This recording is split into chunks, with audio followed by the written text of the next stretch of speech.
world's strongest man, Mitchell Hooper, joined by Rebecca Fuselier, who's a games athlete, but is a legend of social media. Very, very good choice. If you don't follow her already, go check her out on Instagram. Really good. And we're fresh off the back of you getting your ass kicked in a workout. I deserved it. I did a little trash talking before. Let's start this all the way back, and I want to get to know who you are as a person a little bit more, rather than just you do CrossFit and whatever. So let's go all the way back. Where were you born, and tell me a little bit about your family up to when you started sport. Full stop. Yeah. I'm originally from Louisiana, which a lot of people don't know of right now, just because I spent most of my time in Texas. That's where my career kind of picked up. It just being that my gym is here in Texas. But we are originally from Louisiana, hence Fuselier, and thank you for always saying my name right. That's been a hard one for a lot of people. How would they say it? Fuselier, it came off in many different ways. Because is it French? Yes. Yeah. Yeah. Oh, Louisiana, because New Orleans has a French part. Mm-hmm. Yeah, okay. So Fuselier is another way, the actual way to say it. But yes, you got it right. So we're from Louisiana. In 2009, we moved up here to Texas. Spent most of my life here in Texas. Grew up here.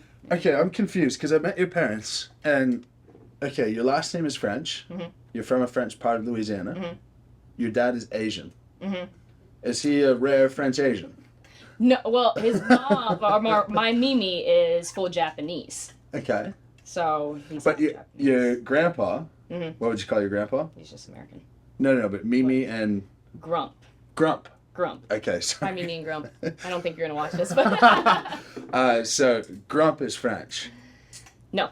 My mom's... I don't even know that history a whole lot. Yeah, okay. But how do you have an Asian dad and a French last name? Well, my Mimi's just from Japan, Yeah. and my Grump met her overseas. And Yeah. they came back to... And your Grump is Louisiana. French. I don't... Who's French? I don't Is the know. question. Who's French? Mom, who's Mom, French? who's French? It's Grump. It's Grump? Grump. It's Grump? Is the French name. Okay. Shout out my mom's back there. Yeah. Okay, so that's where it comes from. Okay. I'm already learning so much on Yeah, this it's podcast good. about my own self. I'm like from the Eunice area in Louisiana, which is French. There you go. Right. I heard it from her. I'm going to, since you don't know your family Yeah. history, I'm going to assume you don't know the French history in Louisiana. That would be interesting as well. Well, I would like to dig back into that. There's plenty of ways you can dig back into that, but Fuselier is the name. If anyone's watching us from Louisiana, if you could help us out and just tell us how on earth French people ended up in Louisiana, it's so strange. But hey, God bless you. Okay, so you're born in Louisiana. Now, can most people tell the difference between a Louisiana accent and a Texas accent? I think so. I don't pick that up on it a whole lot, but people still tell me I have an accent, and I don't hear it a whole From lot. Texas or Louisiana? From just Southern. So I would think Louisiana. I don't have... Matt is the one that has the West Texas accent. So. Yeah, Matt being your husband. Mm-hmm. Okay, so grew up in Louisiana, but you moved to Texas when you're how old?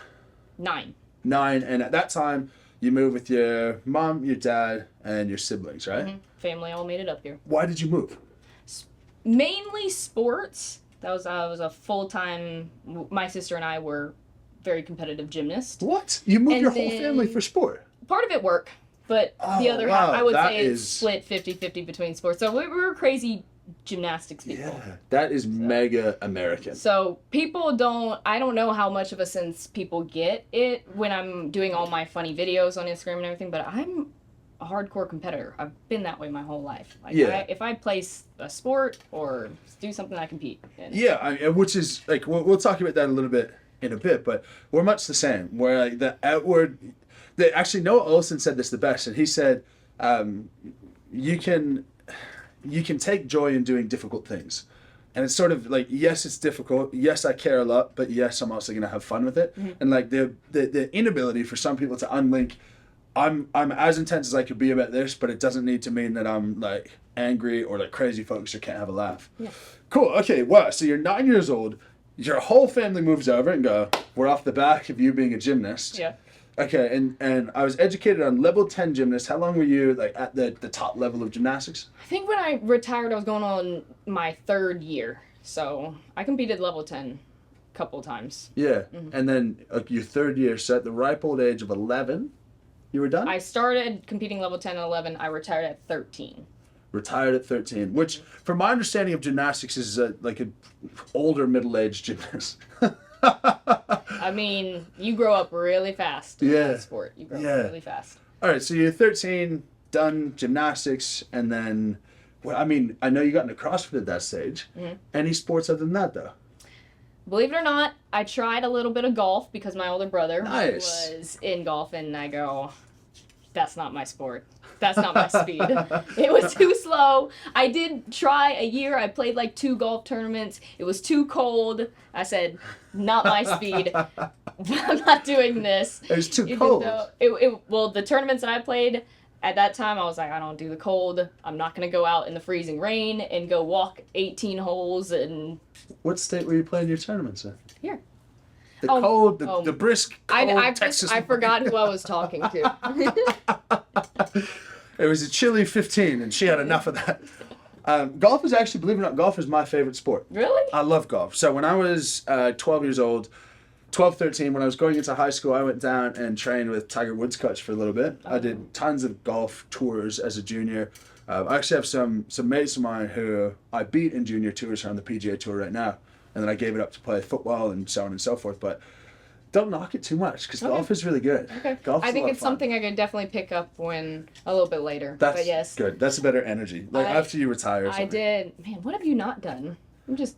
I know, yeah. Telling me you've done I've been all. around. You've done. Yeah, a lot so of things. my first sport was hockey from when I was like 4. Then, like at a legitimate competitive level, I did volleyball, baseball, basketball, swimming, golf, football,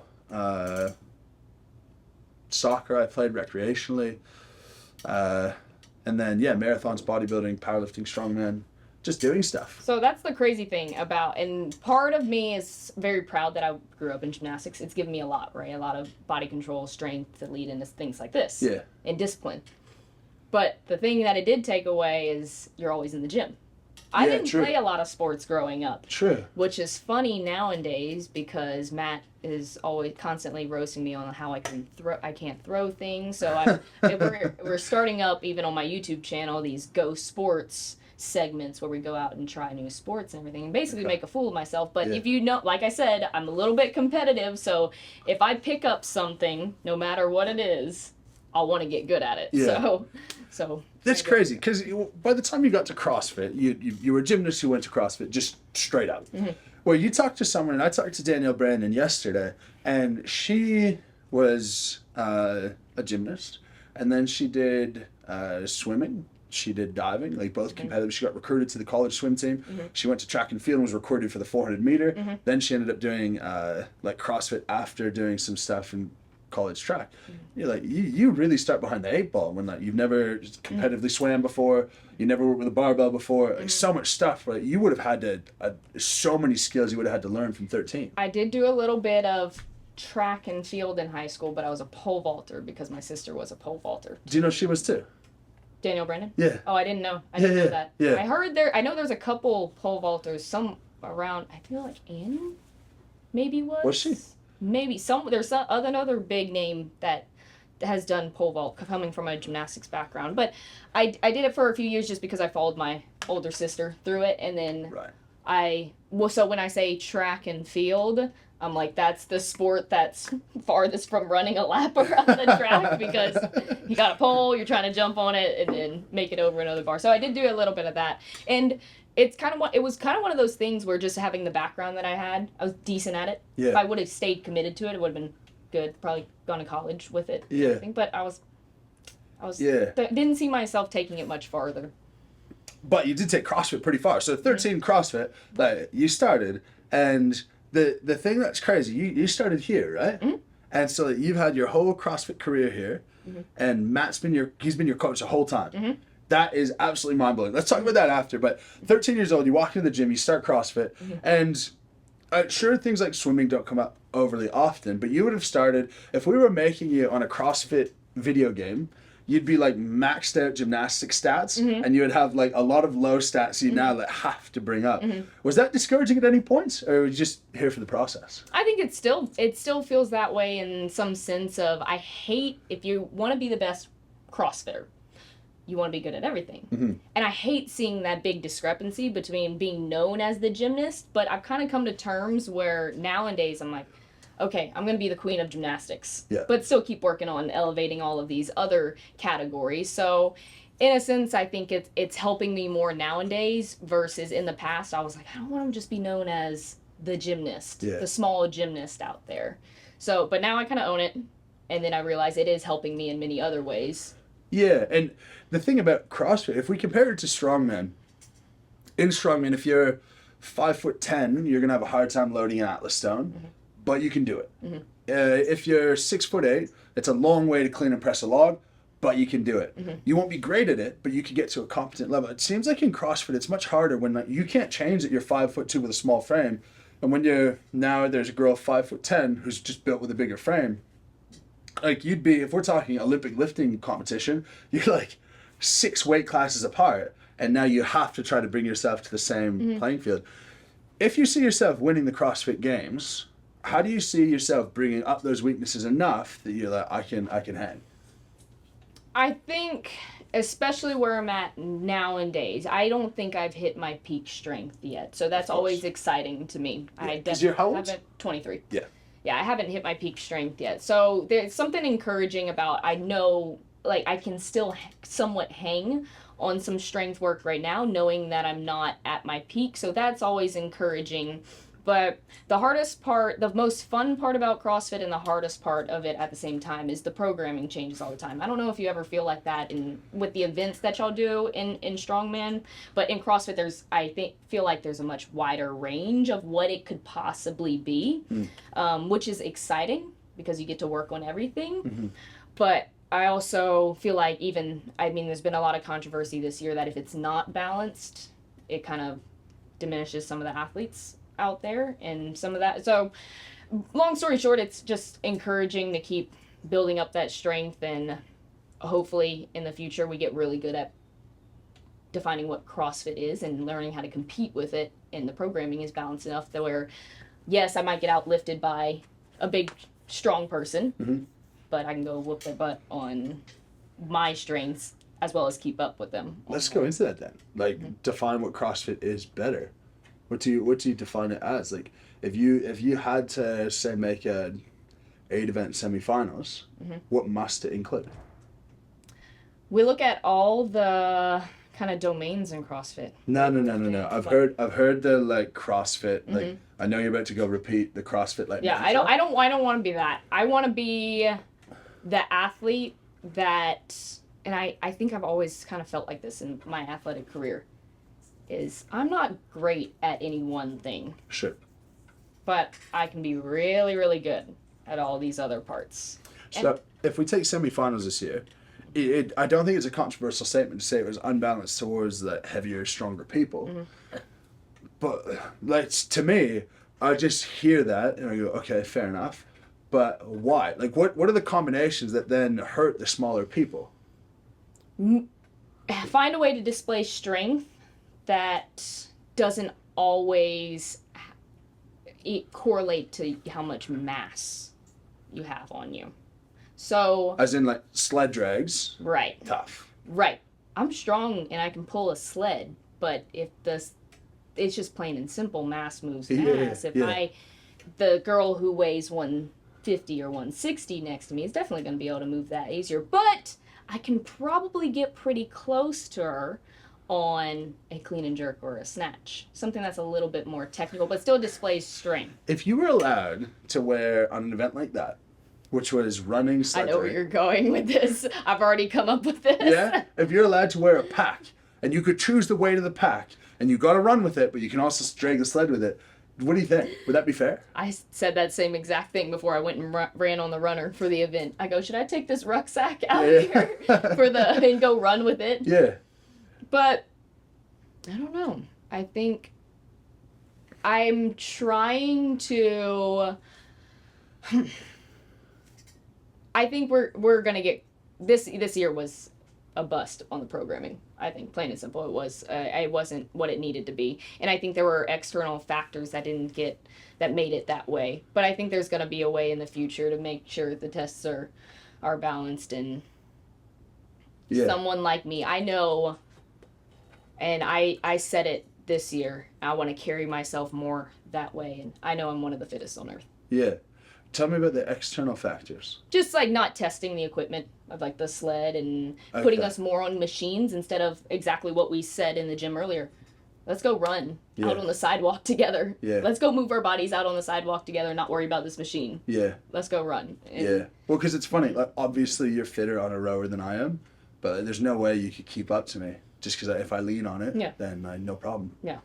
Okay, well, that's sort of like CrossFit side of things. Let's go back. So you started the gym 13, and Matt was coaching you. And this is like, I want to hear this whole story because it's so hectic. And fast forward 10 years, you're married to him. You're like, tell me that whole journey. Oh my gosh. So you were the first person to actually have the guts to dig into this with me. Everybody's just over, I mean, because it's definitely a different story, right? What do you mean the guts?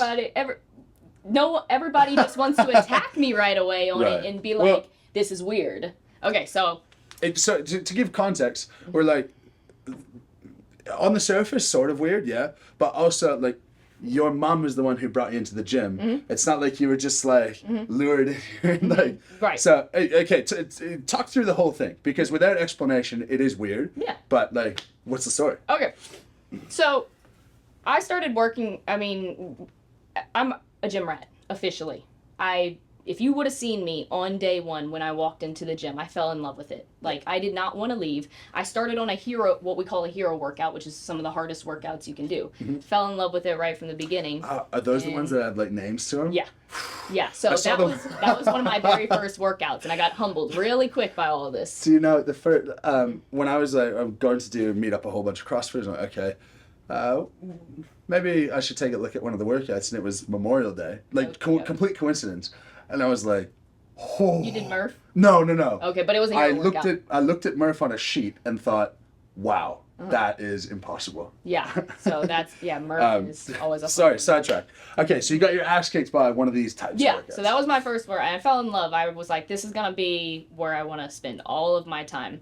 So I started just getting involved in the community and fell in love with all of the people here and everything. Flash forward to around 16, and then going into 17-year-olds, I got my coaching certification to be able to start coaching CrossFit. And at this point, we're still just coach, athlete, I'm employee at the gym and everything. I start coaching my classes, and I go, I know I'm going to pour all of my time and effort into this place because I've fallen in love with it. And I fell in love with the gym and everything. And if you really dig into a small business like a CrossFit gym, and what I fell in love with first is the gym itself and the community and the people in it. And I just knew I had to be here. No matter how many other jobs that I had to work here. So I knew I was going to be a full-time coach from the get-go, from when I started coaching and everything.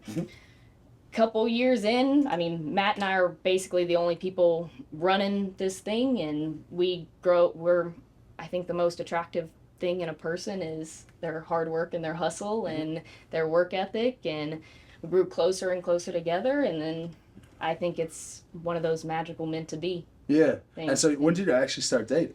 When I was 2018. 18. 5 years ago? Yeah. So when you were 18? Yeah.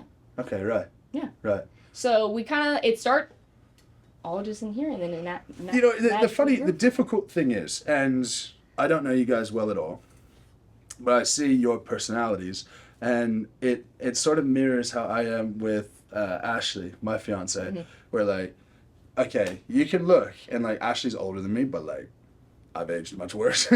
So I look much older than her. I'm much bigger physically. When we're out, like, I speak more just because like that's my personality. But like when it's a smaller setting, it's like, she is the stronger personality. She's like the one who it's like, okay, like she wears the pants all things considered. And it has the same, correct me if I'm wrong, it has the same energy with you guys, where it's like, you seem to be like, if something's not right, you would be more firm than him, where people who know nothing about you might go like, whoa, what's going on? So this is one of the craziest things in our relationship is people, I mean, I don't expect people to ever know me as much as like my family knows me or he knows me, and they all know and he knows, and this was said in the beginning of our relationship, and I'm not, when you do get to know me, I'm not afraid to speak my mind. Like, I'll just tell it straight to your face. And I say, if I don't like something, I tell you, and then I make changes, and then I leave. I'm not afraid to do that. Sure. So I'll just put it out there that if I don't like something, I'll say it. Yeah. And then from that, you just, I mean, have just overall so much respect. I think we both have so much respect for each other, and we are inspired by each other. I'm so inspired by him, and I think that just takes our relationship and our work that we do together as husband and wife just onto a whole new level. Talk to me about, because I actually don't know anything about what people have said to you. Like, literally, I just sort of drew 2 and 2 in the gym. What's it like when, like, people talk to you, people say things, you say I'm the first one to say anything, which is sort of like really strange. Mm-hmm. What's it like when that's probably one of the most difficult parts of your relationship? People don't say it to my face. That's the difficult part. Yeah, but that's right. But you have, like, you'll see it online. You know, people talk, like, how do you deal with that? I don't confront it. If those people feel the need to speak their part, I don't owe them anything. Yeah. So I don't respond to it. I know my values, I know his values, and that's that. Yeah. I don't respond to it. Because all they want is a response. Yeah. All they want is like to be able to get in on the relationship. Mm. So if you're going to be nasty about it, I don't let you. Yeah. Well, I hope that gives people. You said people were wanting that. Yeah, I mean, I'm sure people want this, but they don't have the guts to come and ask me. And on top of the fact that, like, why would anyone care? Why would anyone want it? Cool. Let's talk about, like, psychology around competing. We were talking a little bit about, before we started recording, about, like, my energy around competing is super chilled out. Like, I'm happy to have a laugh straight before I go out to compete. Even, like, for example, we were doing at the Arnold. It was log press for reps in 90 seconds, and it was at 430 pounds, I'd done 2, and I was sort of like buying my time, just waiting to do a third. And then I step up to the log, crowd starts cheering, and even then I'm like, I point to the ref, who like is the same ref for all the comps, and I'm like, this one's for you, and he couldn't hear me. Like, and when you watch it back, I like almost burned my whole time just trying to like tell him. But like I said, Noah Olson with one of the best quotes of take joy in pursuing difficult things. You seem to be very much that way as well. Or do you actually feel that inside, or is it more of like a duck underwater or a duck in the water when you're competing? When I'm competing, I look totally different. Mm-hmm. I am ready to murder people when I go out on the floor. I definitely, there's a part of me that wants to be more lighthearted and easygoing on the floor, but I also think my competitive side overrides that in a good way. Yeah. In a good way. It used to be more nervy and more like you could see how anxious I was. Now it's just like blinders on. What about 5 minutes before you go out? I'm quiet. Quiet? Quiet. I like to run through events over and over and over in my head. So the version of you that we see on social media, that we see like put out there, it's very different when you're actually going to compete. Yes. But I think in the healthiest way. Like, I am very lighthearted, and the people closest to me do know me as, like, I mean, I like to joke around and everything, and outside of when it's time to train, it's time to train, but when it's outside, I'm really relaxed and everything. But when it's time to compete, I really like to be in my zone. I have been in situations where I've tried to be, like, more jokey, like, right before events, but I think it hurts me, and, like, I'm not running through my events the way I should, or maybe I'm just not mature enough as a competitor yet to be able to balance that the way I want to. Yeah.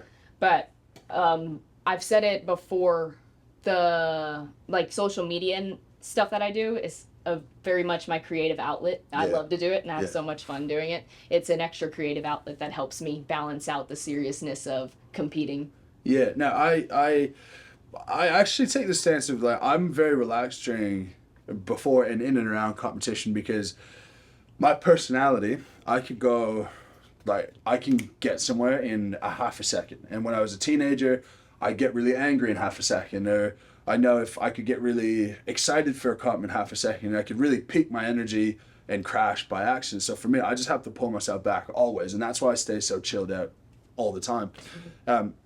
How do you deal? And the reason I say this is because I think whatever emotion I allow myself to get to, whether it's a super high or low or energy excited for a comp, I would have a very difficult time emotionally processing a successful result or an unsuccessful result. Do you have challenges when like you've had very high highs in the sport, and then like this year, I assume when you look at the semis events, you knew it was an uphill battle, but it's probably still like a bit of it would still suck. Yeah. How do you handle that? I think what I've come to and what I'm still trying to get better about is riding the emotions out and not trying to force them. Like, if I'm feeling anxious or feeling like I need to be quiet or anything before a competition, I let myself be that. I'm like, I don't owe anyone else anything. I need to stay in my own feelings right before I go to an event. And the same thing if something goes bad, like after semifinals. I'm like, okay, I'll write out the sad moments. I'll cry a little bit over it, but what's worse and what I've done in the past is just bottle it up through anger, and it comes out in training or it comes out in really negative ways on people. Yeah. So I'm just write out the emotions and realize that that's the important part of life is everybody has those emotions: happy, sad, nervous, anxious, and if you're not that, you're not human, I guess. Yeah, of course. So of course. Okay, no, obviously if you say you cried after not making the games this year, like, obviously this means more to you than just being good on a barbell or gymnastics or whatever. Like, what do you actually, you say since you were 13, you came in here and knew that you had to do this always. Like, why? What's that thing? I think I want to know where my potential is. And I think a lot of it is limited up here. So if I look at an event and I'm not happy with it, I kind of walk myself through what I was thinking through that. Like, what was I telling myself? What was getting me to stop? What was getting me to slow down? And that's where the frustrating things with strengths come into play is I think I'm Big Becca. I've really owned that this year. I'm like, I'm so much bigger than last year. I'm a whole whopping 3 pounds heavier than last year. So I own that. So when I get humbled by a strength event, I get mad at myself like, oh, I'm just going to go eat some Pop-Tarts now and put on some weight. Yeah. So I just want to see what I can do. And I think we're all limit ourselves up here more than anything. So I think if you can really, I'm waiting to unlock that. And I am that crazy person that I say, I trust my work ethic more than anything, more than anything in the world. I trust my work ethic. So if I put a crazy goal out there of winning the CrossFit Games or anything that I want to do, I think I can do it. Yeah. And I wouldn't want to live any other way. When it comes to strength, it's funny because you said at 23 you don't feel like you're at your peak strength potential. My PB deadlift is 1,050 at 23, and I'm 27. At 23, guess what my max deadlift would have been? I didn't even guess that. Guess. Were you weren't doing strongman? I was doing marathons. You were doing marathons. Yeah. Were you in the 5s? No. No? No. 4s? Yeah. Somewhere in the 4s, 450? Yeah. About 450. Lesson being, next 4 years you could double it. 1,000-pound deadlift. 1,000 pound. Well, what are you at right now? 305. So how does 610 sound at 27? Yeah, Big Becca. Big Becca. With all, I'm about to, see, but I'm also the person, like, you taught me, you gave me, like, this little nugget in there in the gym for my deadlift. I'm about to go eat that up. I'm gonna be like, go get out a bar with just 10-pound plates on it and find that feeling, because that's what I get obsessed over. Yeah. It's like, if I get that little, okay, here's a little puzzle piece. Yeah. I'm on it. I'll go find a way to. With my background, I've got my undergraduate degree in human kinetics, my master's degree in exercise physiology. I think of everything when it comes to the human body and when it comes to moving implements, that everything is physics. And when you get just the biomechanics right, it's incredible how 330 can feel the same as 300. Or like today, 700 for me, that rep felt better than when I was at 600. And you're like, it's amazing. You just find these spots, and you're like, when you get there, it's awesome. So you say, like, what I refer to what you described as the meaning of CrossFit to you, and why you get so excited Not even about that, yourself. it's life. Well, and this is it, right? It's objective self-improvement is a very valuable bit of life. But I would love to know, how would you be different if you didn't pursue objective physical improvement? Just mean like what I'm doing right now? Or? If you didn't see any way, I'll lengthen the question. So I always say, if I have the worst day ever, which we're going to record something for Mental Health Month in a minute, surprise. I always say, I could be having the worst day of all time. And, you know, whatever, you get in a fight with family or someone passes away or whatever it is. If you can look yourself in the mirror and you can go, today I am stronger than I was a month ago or 2 months ago. There's no talking yourself out of, I can do more muscle ups in a row than I could 6 months ago. You can feel however you want about yourself, but you can't argue that you're getting physically better in some way. And I think a lot of athletes in CrossFit and strongman and Olympic lifting, we all get such a dopamine rush off of that because it's something that's just inarguable. And so if you didn't have that inarguable bit of physical improvement, you would still have this energy, right? And do you think that would take you to negative places? Do you think that you would be more of an angry person? Do you think you'd be really ambitious in business otherwise? Do you think how would you bottle up that energy, or would you bottle up that energy in a productive way? I hope I would, first of all. But this is crazy because I think I needed this question for where I'm at, and I've talked about it with a few people and just on some like recent podcasts that we've done and everything. It's hard when the season that you planned got cut short and you dedicate all the rest of the year to that competition and everything. So the hard part is learning how to shift gears. And I've said it before, and I think for some people it comes across in a negative way of just not everything I do, I put all of my effort into. And I really do, and I told Matt this too, one of my main focuses is competing in CrossFit right now. But if I got injured in the gym tomorrow and had to shift gears, I know I 100% trust my work ethic, and maybe it would be put into painting shoes. Yeah. Maybe I really do think I could work hard enough and start a successful custom shoe business 100%. or successful personal training or any of those avenues, those doors we kind of opened. As long as I know I 100% trust my work ethic, and whatever I put it on, I'd work until I die. Yeah. So it's not all, I think that doing something like CrossFit and weightlifting, and when there's specific numbers involved, that's easy. Yeah. But when you can start measuring improvements elsewhere, if it's not, and it's not even, I even get caught up, and I am a little bit of a business woman, entrepreneur off to the side. I'm like, don't be measuring off of all the numbers right now. Like, measure off of these connections you're making, these relationships you're making, and then the numbers will follow. Yeah. I think, we're probably not in dissimilar situations where when you're an athlete, the best thing you can do is gain a social profile and gain awareness of who you are and what you're about, and get fans, and then that's something that lasts longer than when you're an athlete.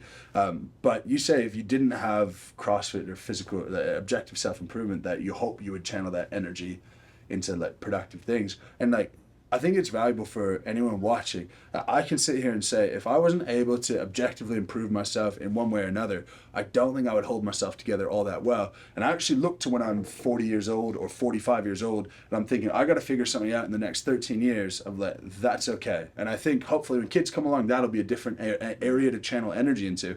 But even if you're going backwards slightly, and maybe it might be someone watching, maybe it might be someone's parents, I think there'd be so much difficulty in life that would be hard to deal with if you didn't have regular movements as a part of your routine. Even if, whether you're trying to be competitive or not, like there's such a feeling of satisfaction that you can't replace, of like, I've had success in business and you see revenue come in, and that's a great feeling.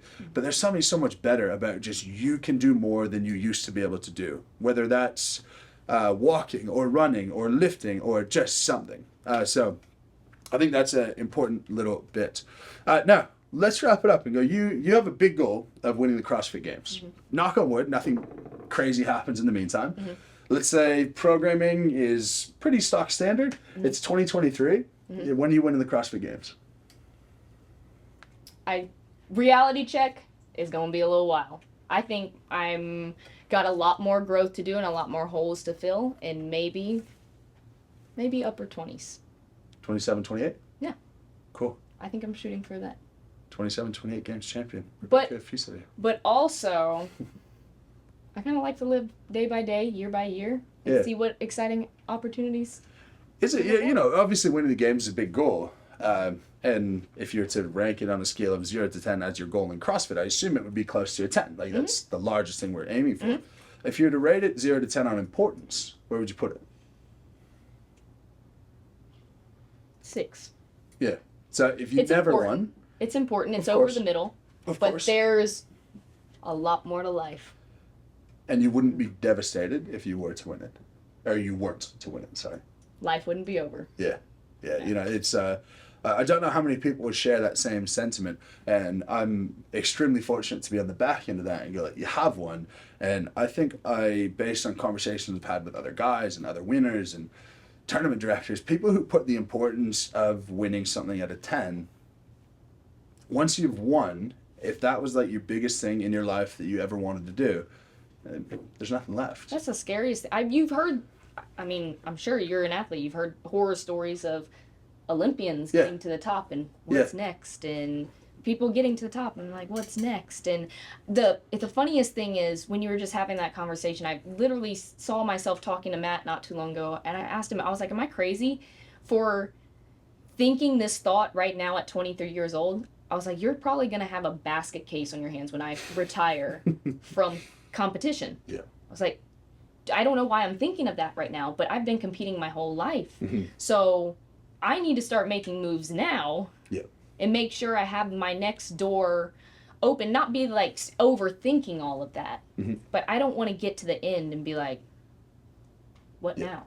Yeah, That's scary. Something has to be left. That's scary. And the thing that's left is never like you and Matt having the same conversation, but with a trophy. You're like, no, it's kind of more and more and more. Anyways, I think we could talk for a very long time, but good to have a proper conversation. Thank you everyone for watching, and we'll catch you next time. We'll chuck our links to socials in the bottom. Yep. And thank you for watching. See you guys later.